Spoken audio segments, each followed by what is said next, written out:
Unless you have understanding, it will be always difficult to forgive. You have to have understanding of where you are at, of your own situation, your own life.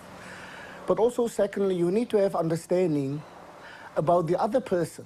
So my mother was 16 years old when she fell pregnant. And when she went back to my father, telling him that she was expecting his child, my father ran away. And so I've never met my father up to this day. So I grew up looking around me with all the other kids and how they were playing with their parents and their father, but I never had the opportunity. Something also that influenced me significantly, if I look back, that at the age of about 7, my mother died. And I think if I look back in my own life, that's when I think my whole life changed, because I couldn't understand this loving God, this one that we have prayed every evening, that wants to do the best for you. All of a sudden, if he knew my mother was my only security, why would he come and take her away? So as a young boy of 7 years old, I began to struggle very much with all the values that we have been growing up as Christian and you know, praying and God will come through. And yet here the reality is my father ran away. My mother died. And I remember standing in front of the grave of my mother and everybody was crying. And that day, something in this little boy was just like a world breaking open. And I remember walking away, even saying very loud to myself, I hate you, God. Affected by these tragic events, at a tender age, Wilson had to move in with his grandfather, who lived and worked on a farm. And this particular one morning, I was on my way to school when the farmer that we lived on stopped at our house. And it's like yesterday, just not asking, telling us that as from today, I had to go and work on the farm. And so my whole world as a young boy, all these dreams that I had of wanting to become a traffic officer or a lawyer, all of a sudden was crushing. And I had to go and work on the farm for R1 a month. I started to hate white people. I had one great passion in my life. I always hoped that if I can get a gun and enough ammunition, I wanted just to kill everybody. A root of bitterness started to grow up in me. And all of a sudden, the things that I've been thinking inside of me, the questions that I've been asking was almost like coming together. Why did my father run away? And why did, if God is really loving, why did he took my mother away from me?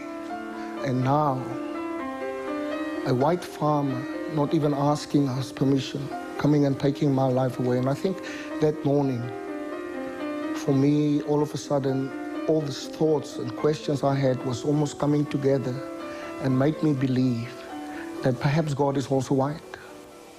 And remembering sitting behind the house and saying, God, I hate you. By now, I was about 10 years old, and the bitterness and the unforgiveness has grown to a point that I had all these thoughts through me.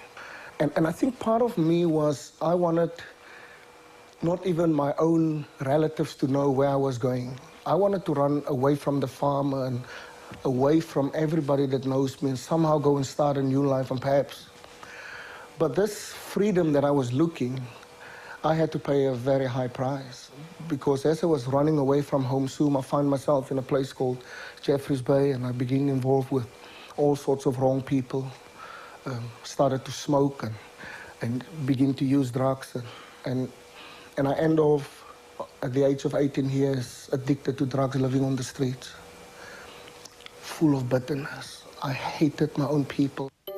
Aimlessly roaming from one town to another, Wilson eventually embraces the Christian faith. Eager to grow in his newfound faith, he attends a special course. So then I went to Cape Town, and this is where my whole life changed.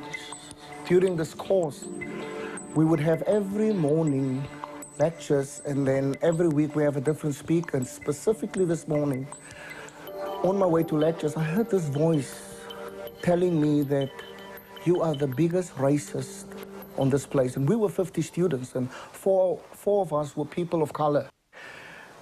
And that day, when I pause and stop and think about it, I realized that although I've met God, deep inside of me, I haven't dealt with the issues of unforgiveness and hatred, the issues of my own family. And I remember the next day I went to the class and asked for forgiveness, because deep inside of me, I was still hating white people. It was during an encounter with the community member that Wilson's newfound convictions were put to the test. And as we were talking and explaining who we are, just young people, we want to come, we Christians, want to come and bless you. And she said, man, it's never happened. And I took over the conversation and I said, man, you know, we're just here and we want to bless you. Can I go and work in the garden? And at that point, the door went open and it was a husband that came from work. And as he saw me sitting there, the next moment he started to shout. And he ran straight to me and started to beat me. During the attack, the angry man reached for his revolver. Wilson, fearing for his own life, immediately made a dash for the nearest exit. I've never been so excited and so happy to see light, and I knew that's where I wanted to be. Now, my heart was beating. I can't explain to you the emotions that I was feeling, knowing that this guy, the man is after me, he's having a revolver in his hand. And I ran through his kitchen, into his garden, and I jump up and I jump over his fence, and I went, because of the shock and the pain, I went and lie in the middle of the road. And I remember thinking that if I die or if he shoot me in the road, at least this belongs to government and it's not in his house. That night, during a spiritual encounter, Wilson felt the urge to forgive his attacker. And the next day I went and bought him this beautiful bunch of flowers. And I wrote on this card, my name is Wilson. I'm the man that you were beating yesterday in your house. Just want you to know that I love you.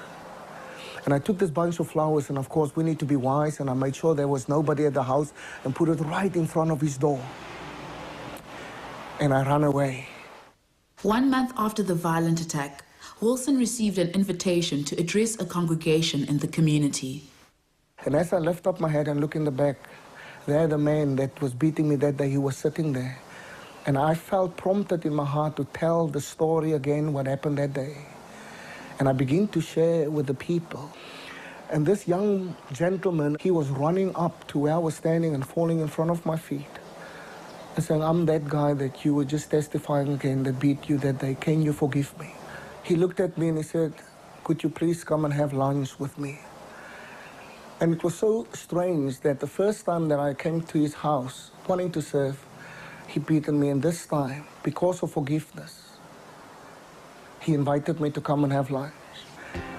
I always had this feeling that my life was robbed from me. That farmer took my life. But when I started to forgive, I was actually giving myself a second chance in life.